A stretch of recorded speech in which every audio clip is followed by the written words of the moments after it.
Hi everybody, welcome back to New England Fire Cooking. I'm Aaron Higgins, and as you can tell, if you look out my kitchen window, we got some pretty rainy days up here in New England, and it's perfect chili weather. So what I want to show you guys in this video is a really solid chili to make, and you can get really creative, and you can expand on that, you can really make it your own. But without further ado, let's get to the grilling. Okay, so what I have here is about a 3-pound beef chuck roast. This is the meat that you typically find in beef stew, and you can see it's got some good marbling in there, good intramuscular fat, and it's about 1.5 to 2 inches thick.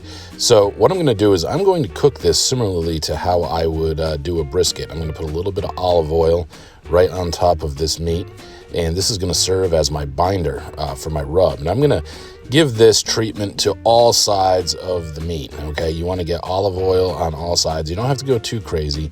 You can do a nice light coat, and once you get it on there, it's time to start putting our rub on. And what I have today is 2 of the rubs that I use when I do brisket. And what I'm going to start off with, first and foremost, is I like to use the Heath Riles Pecan rub, and I give this a nice light coat. It just brings a really unique flavor to the beef.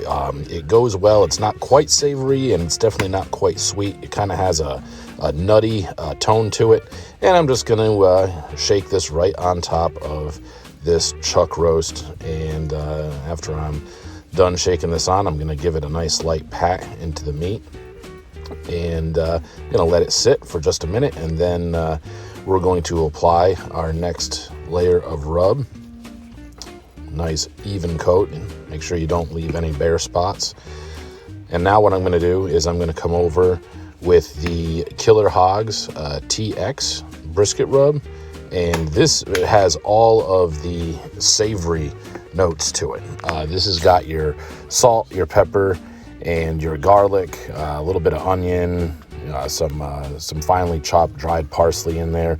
And this is what's going to give you that real beefy Texas-style brisket flavor to it. And just like the Heath Riles Pecan, I'm just going to give a nice even coat. And again, you want to give this treatment to both sides of this roast. And this is looking pretty good, so I'm going to give this a good pat right in. Just hit a little bit further here. And once I give it a good pat, then what I'm going to do is I'm going to do the same thing to the other side. Like I said, I'm going to pat it and give the same treatment to the other side. And then after that, I just want to let it sit. And this is what I want to see when I come back. I want to see some moisture starting to get pulled out. It's been sitting for about 20 minutes. And you can see it's starting to break down that meat. And now we're down at the Traeger, and I'm going to get this chuck roast right on, and we're running right at 225, and we're going to let this roll for a little while just to establish bark. So I got my ThermoWorks dot set up, set right at 100 degrees, and once this bad boy starts singing, that's when we'll take this chuck roast off the smoker. So here, this chuck roast just hit 100 degrees. It's got a nice mahogany color to it. Gettings of the bark are starting to form, and now it's time to cube this up and get it in the slow cooker. Okay, so I've got the chuck roast cubed up on a plate, sitting in its juices, and here I have a liner in my slow cooker, and I'm going to throw in some Rotel here. I got a couple of cans of Rotel, some diced tomatoes with some green chilies. Like I said, 2 cans. Next, I'm going to put in a can of Diamante corn. Put that right in. Then add 1 can of red kidney beans. Next, I'm going to add some tomato sauce. Now, what I have right here are these little containers of Del Fuerte tomato sauce, and it's seasoned with garlic. It's going to bring a really, really good flavor to this chili. And I'm going to add in 3 of these containers altogether. Now, it's time to add our cubed up chuck. And with all the juices, take that plate, just dump it right in. And, of course, you can't forget 12 ounces of ground breakfast sausage. Just going to bring the flavor up a level. I like to have some chipotle flavor in my chili, and what I have right here is this can of La Castana chipotles, and they come packed in adobo sauce. What I'm going to do is I'm going to toss in 3, and that's good enough for me. And last but not least, the seasoning dump. And what I have right here is I have 2 tablespoons of Cattleman's Smokehouse rub that brings the savory salt, pepper, garlic. I have a tablespoon and a half of brown sugar, 2 tablespoons of chili powder, 2 teaspoons of minced onion, 1 teaspoon of cayenne pepper, 2 teaspoons of smoked paprika, 2 teaspoons of oregano, and 2 teaspoons of cumin. And what we're going to do is we're just going to dump this right in, just like that.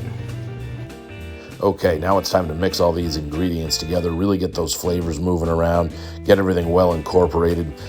At the very last minute, I decided to add a whole chopped white onion and a whole green bell pepper, also chopped.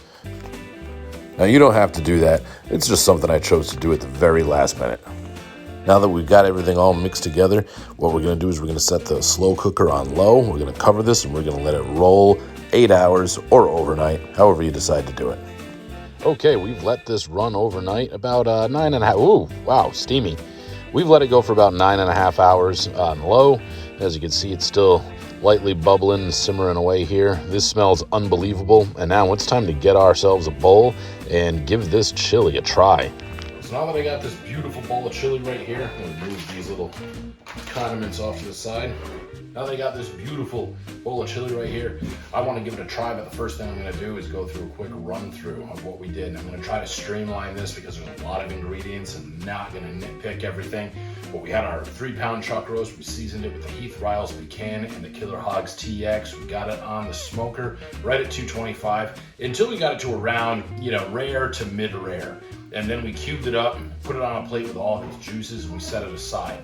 Next, we added all of our vegetables, the tomato sauce, the onions, the canned tomatoes, the corn, our chipotle peppers with the adobo sauce, our ground breakfast sausage, about 12 ounces of that, and then our seasoning, all of our savory notes, the oregano, the cumin, the chili powder, the red pepper. I'm probably leaving a few out here, but anyway, got all that into the crock pot, and then we ran it overnight. Now I'm ready to get down.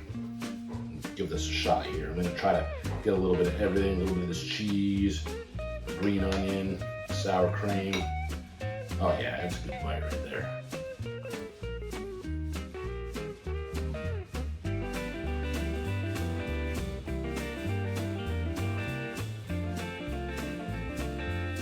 Oh, that doesn't warm the cockles of your heart. I don't know what will. Oh man.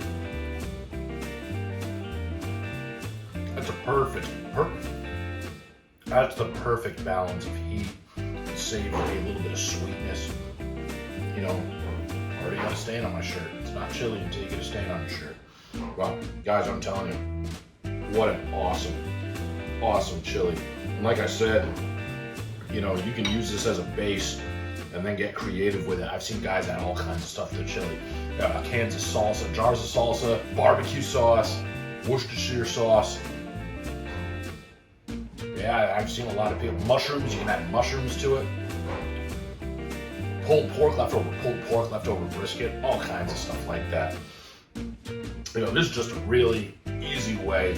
You can get everything that you need to get at the grocery store. Man, it's just an absolute win. I'm going back in for another.